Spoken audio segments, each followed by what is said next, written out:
العلم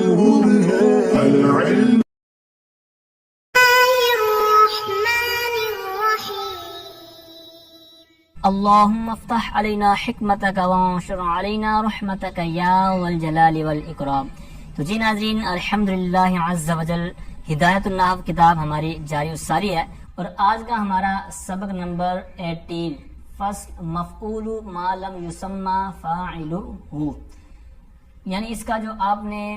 مشہور نام سنا ہے وہ ہے نائب الفاعل۔ ہم چونکہ مرفوعات کی بحث پڑھ رہے ہیں، مرفوعات میں سے فائل ہو گیا، ٹھیک ہے، اس کے تحت پھر چند باتیں ہوئی، پھر تنازع فعلان ہم نے پڑھا، تو آج ہم ایک دوسری قسم شروع کریں گے نائب الفاعل، ٹھیک ہے۔ تو یہاں سے نائب الفاعل کا ایک نیا نام، ٹھیک ہے، جو کہ یہ عربی عبارات کے اندر آپ کو دیکھنے کو ملا کرے گا، تو مفعول ما لم یسمى فاعلہ، ٹھیک ہے، کیا نام اس کا؟ مفعول ما لم یسمى فاعلہ۔ تو یوں سمجھے کہ یہ نائب الفعل ہے، اور یوں کہہ لیں کہ نائب الفعل کا یہ دوسرا نام ہے، جو بھی آپ مراد لینا چاہیں۔ یہ جو سما یسمی تسمیتن، یہ جو تسمیہ دو لفظ ہے، مصدر ہے، تو اس کو آپ نے یاد رکھنا ہے۔ اس کا ایک قاعدہ ہے کہ اگر یہ میں نے پہلے بھی شاید بیان کیا ہے، اس کے 2-3 اسباق پہلے، تو اگر یہ نام رکھنے کے معنی میں ہو نا، تو اس کے 2 مفعول ہوتے ہیں، ٹھیک ہے۔ جس طرح سمیتہ بہدایت النحو، شاید اس طرح کا لفظ گزرا تھا، تو وہاں پر سمیتہ، وہاں پر تو ضمیر کے بعد جو ضمیر آ رہی ہے غائب کی، ایک وہ مفعول تھا، اور بہدایت النحو با زائدہ تھی اور آگے وہ مفعول بھی ثانی تھا، تو وہاں پر میں نے اس کا نام ہدایت النحو رکھا، تو وہاں 2 مفعول بنتے تھے۔ تو وہاں پر نام رکھنے کے معنی میں چونکہ سما یسمی استعمال ہوا تھا، تو لہٰذا 2 مفعول ہوئے۔ اگر یہ ذکر کے معنی میں ہو، یعنی سما یسمی جو لفظ ہے یہ ذکر مذکور وغیرہ کے معنی میں ہو، تو وہاں پر پھر اس کا 1 مفعول ہوتا ہے، ٹھیک ہے۔ جیسے یہاں پر ہم غور کرتے ہیں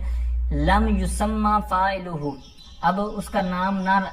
لم یسمى فاعلہ، اس کا فاعل ذکر نہ کیا گیا ہو، ٹھیک ہے۔ سما یسمی، یہ یسمی سے مجہول کا صیغہ ہے، پھر اس کے لم کی وجہ سے یہ آپ کو نظر نہیں آ رہا۔ تو بہرحال یہاں پر یہ حاشیے میں بات انہوں نے بیان کی ہوئی ہے ذکر کے معنی میں، تو یہاں پر یہ آپ نے کیا جان لیا کہ یہ سما یسمی، اس کا ایک ہی مفعول ہوگا، وہ کس قاعدے کی وجہ سے وہ میں نے آپ کے سامنے رکھ دیا۔ اور آگے واہوا سے اس کی تعریف کر رہے ہیں، یعنی ما لم یسمى فاعلہ، اس کی کہہ لیں یا یوں کہہ لیں نائب الفاعل کی تعریف، اور یہ تعریف آپ کو یاد رکھنی ہے۔ جس طرح کہ میں نے پہلے بھی عرض کیا تھا کہ جو تعریفات ہیں، یہ فن پڑھ رہے ہیں ہم، تو اس کی تعریفات آپ کو ازبر ہونی چاہیے۔ عربی میں کر لیں تو کمال ہو جائے گا، وگرنہ اردو میں کم از کم آپ کو آنی چاہیے۔ تو وَهُوَ كُلُّ مَفْعُولٍ حُذِفَ فَاعِلُهُ وَأُقِيمَ هُوَ مَقَامَهُ نَحْوُ ضُرِبَ زَيْدٌ،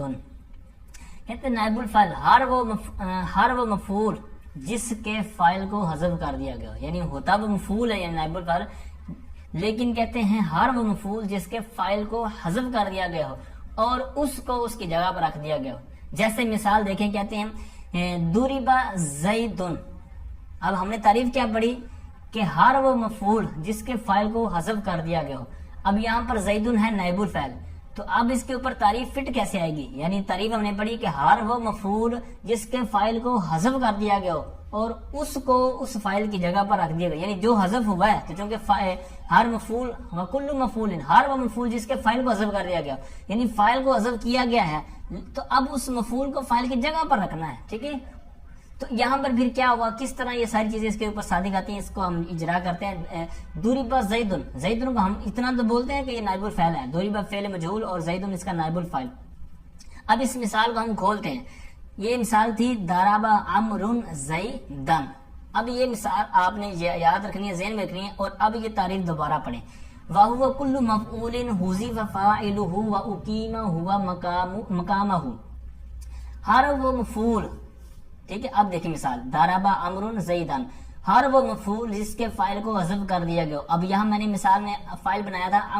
امرن کو، ضرب امر زیدن، ہر وہ مفعول جس کے فاعل کو حذف کر دیا گیا ہو اور اس مفعول کو اس فاعل کے قائم کام کر دیا گیا ہو۔ تو یہاں پر بھی ایسے ہوا ضرب زیدن میں کہ ضرب امر زیدن تھا، لیکن امر کو درمیان سے نکال دیا فاعل کو، اور زیدن جو زیدن مفعول تھا اس کو اس کی جگہ پر رکھ دیا۔ اب چونکہ نائب الفاعل کا اعراب مرفوع ہوتا ہے، اس لیے یہ جو زیدن یہ ہے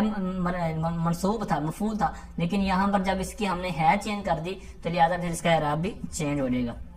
ٹھیک ہے، امید کرتا ہوں یہ آپ کو سمجھ آ گئی ہوگی۔ اس طرح کوئی بھی آپ کے سامنے جو مجہول کا صیغہ آ جائے تو اس کو آپ اس طرح مینج کر سکتے ہیں، اس کی اس طرح تقسیم کر کے آپ جب اس پر اجرا کریں گے تو انشاءاللہ ایک دو دفعہ کریں گے تو آپ کو یہ پھر مسئلہ کلیئر ہو جائے گا۔ وحکمہ سے ہم انشاءاللہ بعد میں پڑھتے ہیں، پہلے پچھلے صفحے پر آئیے، اس کے حاشیے میں چند چیزوں نے بیان کی ہیں۔ فَإِن قُلْتَ سے یہاں اعتراض کر رہے ہیں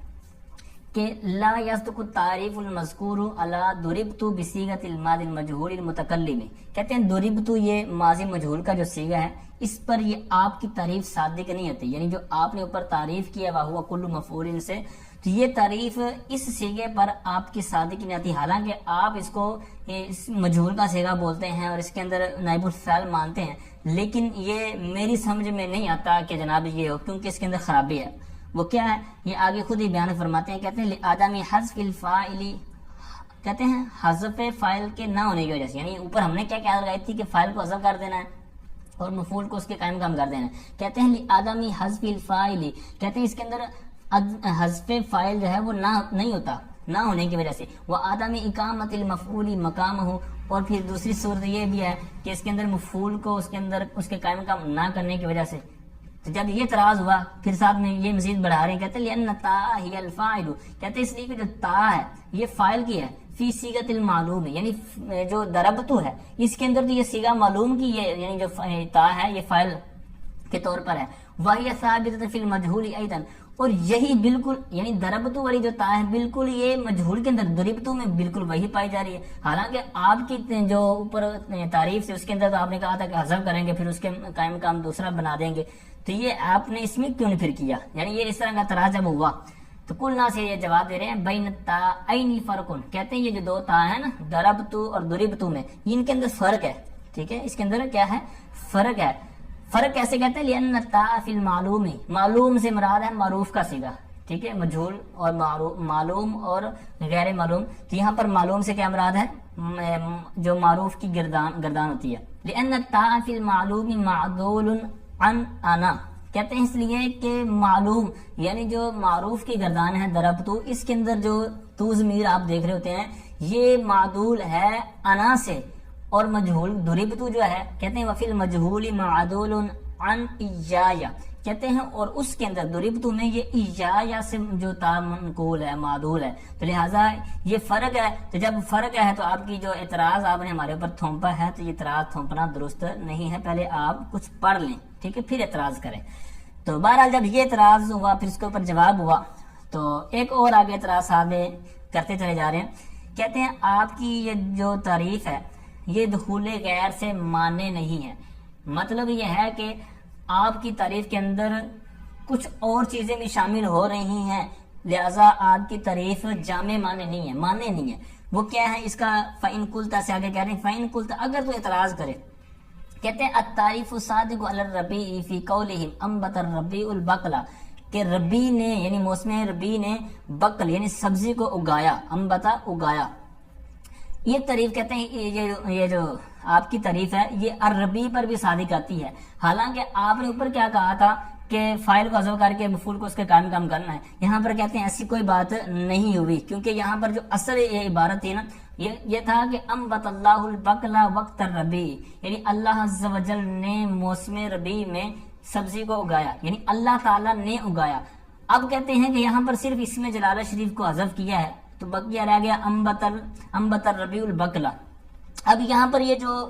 انہوں نے عبارت اللہ اسم جلالہ کو لیرہ کر کے جب بنائی تو کہتے ہیں آپ کی جو تعریف تھا اس کے مطابق تو اگر یوں ہوتا نا امبتا یعنی مجہول کا صیغہ ہوتا، پھر آگے اس کے اندر چینجنگ کی ہوتی تو پھر تو ٹھیک تھا، لیکن اس کے اندر ایسی کوئی بات نہیں ہے، بلکہ انبتا صیغہ ویسے کا ویسا ہے، لہٰذا اس طرح آپ کی جو تعریف ہے اس کے اندر وہ نہیں پائی جا رہی، لہٰذا آپ کی تعریف اس میں پائی نہیں جا رہی، حالانکہ یہ بھی مطلب اس کے اندر نسبت غیر کی طرف ہو رہی ہے، تو لہٰذا یہ آپ کا جو تعریف ہے یہ دخول غیر سے مانے نہیں ہے۔ پھر انہوں نے اس کے دو طرح جواب دیے ہیں،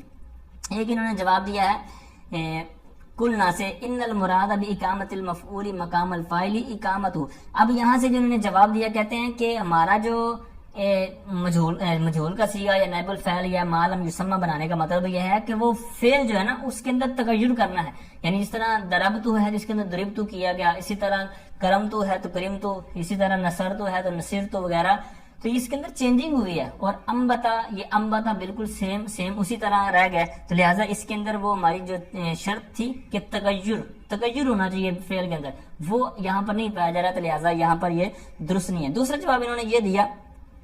کہ المراد بالفاعل الفاعل الاصلاحی، یعنی ہماری جو فاعل سے مراد ہے وہ فاعل اصلاحی ہے. یعنی جو ہم نے اوپر کہا تھا نا کہ جس کے فاعل کو حذف کر دیا گیا، وہاں سے مراد فاعل اصلاحی ہے. ٹھیک ہے، لہٰذا اس اعتبار سے بھی آپ کی جو ہمارے اوپر اعتراض بنتا ہے وہ اعتراض کرنا درست نہیں ہے. آئیے اگلے صفحے پر انہوں نے والم سے کچھ یعنی حاشیے کے اندر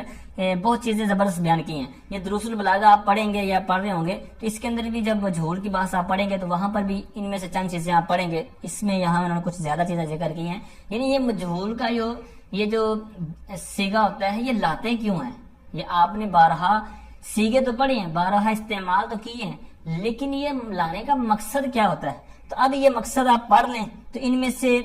آپ ذہن میں جب بٹھا لیں گے تو جب آپ کوئی صیغہ پڑھیں گے یا عبارت پڑھیں گے یا سنیں گے تو آپ پھر جب آپ کو یہ ذہن میں ہوں گے تو انشاءاللہ آپ پہچان جائیں گے کہ یہاں پر یہ جو مجہول کا صیغہ بولا گیا ہے تو یہ اس میں ان جو صورتوں میں سے کون سی صورت پائی جا رہی ہے. ٹھیک ہے، تو یہ آپ اپنی طرف سے بھی کچھ فٹ کر سکتے ہیں موقع کی مناسبت سے. ایسا نہیں ہے کہ جو یہاں پر لکھے ہوئے صرف اسی کے لیے، اس کے اوپر آپ اور بھی مثالیں لگا سکتے ہیں. تو وعلم سے کہتے ہیں کہ یہ جو فاعل کو حذف کیا جاتا ہے اور پھر یعنی پورے جو نائب الفاعل لایا جاتا ہے تو وہ کیوں لایا جاتا ہے؟ کہتے ہیں ایک تو وجہ یہ ہوتی ہے اس کا علم نہ ہونے کی وجہ سے. جیسے کہتے ہیں سورق المتاع،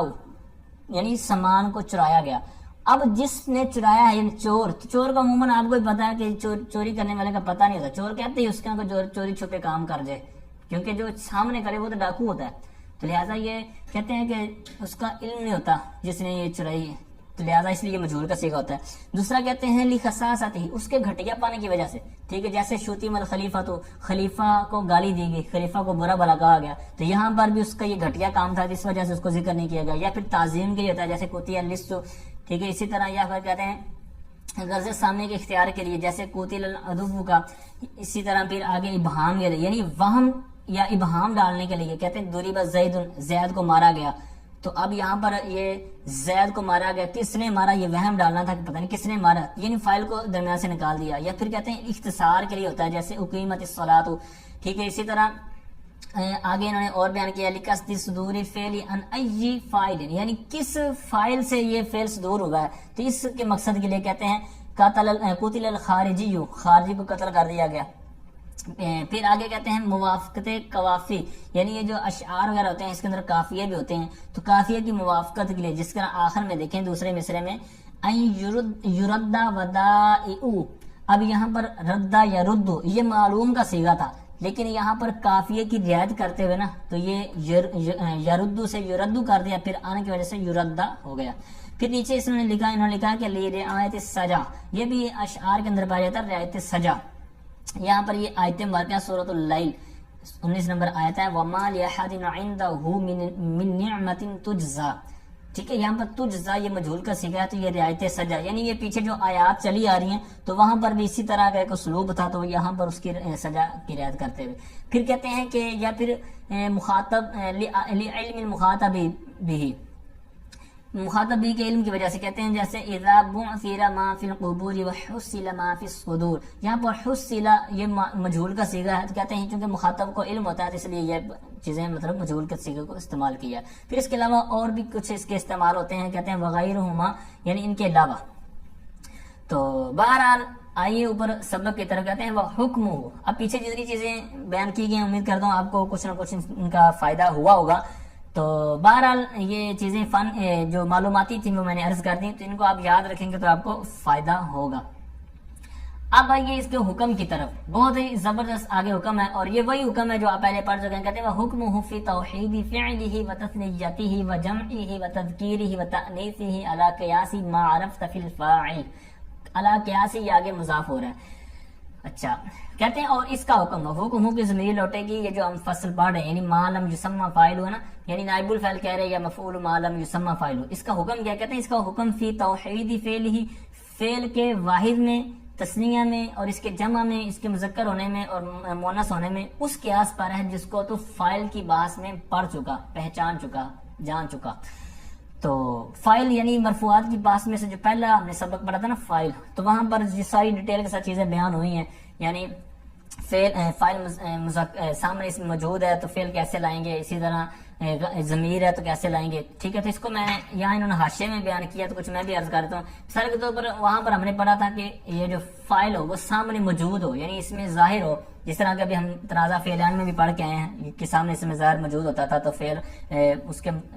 سامنے ہونے کی وجہ سے تو فعل مفرد ہی لاتے ہیں، جیسے دارابانی وکرمانی زیدون، پھر دارابانی کے اگر مطابق ہم نے عمل دیا تھا تو زیدان ہو گیا، زیدون ہو گیا، تو یہ اسی طرح رہتا تھا۔ دوبارہ یہاں پر میں مثال مزید پیش کر دیتا ہوں، یعنی اگر اس میں ظاہر مفرد ہو اس میں ظاہر موجود ہو تو پھر مفرد ہو، تثنیہ ہو، جمع ہو، جیسا بھی ہو تو پھر یہ صیغہ جو ہے نا اپنی حالت پر رہے گا۔ مثال کے طور پر دوریبا زیدون ہے تو یہاں پر زیدون مفرد ہے تو دوریبا بھی مفرد ہی ہے۔ آگے الزیدان اگر لگا دیں گے نا، ٹھیک ہے، حالت رفع میں، تو پیچھے دوریبا ہی رہے گا کیونکہ اس کے اس میں ظاہر وہ سامنے موجود ہو گیا۔ پھر تیسری صورت یہ ہے کہ جمع کا صیغہ لگا دیں گے، اس میں ظاہر زنی الزیدون، تو پھر بھی دوریبا ہی رہے گا، ٹھیک ہے۔ تو یہ اس میں ظاہر کے مطابق، تو یہ مطابق ساری ہوگی، یہی ساری چیزیں اس میں فاعل کے اندر آپ نے پڑھی ہوئی ہیں۔ اور اگر اس میں ضمیر لے آئیں، دوریبا والی جو مجہول کا صیغہ ہے، تو پھر آپ اس کو مطابقت پیدا کریں گے، یعنی جس طرح کا پیچھے اس میں ظاہر ہوگا، پیچھے یعنی دوریبا کے پیچھے جو ہے ما قبل، تو وہاں پر اس کے اندر مثال کے طور پر زیدن دوریبا، اب یہاں پر زیدن مبدا ہو جائے گا، دوریبا یہ صیغہ مجہول کا، اس کے اندر ہوا ضمیر جو راجع بسوئے زید، تو یہاں پر اس کے مطابق اسی طرح اگر اس کو تسنیہ کر دیں یعنی الزیدانی دوریبا، ٹھیک ہے، تو یہاں پر یہ الف سے ضمیر جو اس کی طرف لوٹ رہی ہے الف تسنیہ، اسی طرح آگے کہہ لیں اس کو جمع اگر کر دیں الزیدون، تو وہاں پر دوری بو واو ضمیر اس کی طرف لوٹے گی۔ تو یہ یہاں پر یعنی ضمیر ہو تو مطابقت ہوگی، اس میں ظاہر ہو تو پھر جیسا مرضی سامنے صیغہ ہو تو پھر بھی یہاں پر جو صیغہ مجہول ہوگا وہ مفرد ہی رہے گا۔ پھر ہم نے پیچھے فاعل کی بحث میں مؤنث حقیقی میں اور مؤنث غیر حقیقی کے بارے میں بھی پڑھا تھا۔ مؤنث حقیقی مطلب جس کے مقابلے میں نر جاندار ہو، جس طرح ہندن، ٹھیک ہے، تو اب ہندا یا ہندن یہ جو عورت کا نام ہے، تو اس کے لیے ہم اگر استعمال کریں تو پھر ہم نے دو صورتیں بھی وہاں پڑھی تھی، فاصلہ ہوگا یا نہیں ہوگا۔ تو اب یہاں پر اگر فاصلہ نہ ہو تو مثال کے طور پر ہم پڑھیں گے دوریبت ہندن،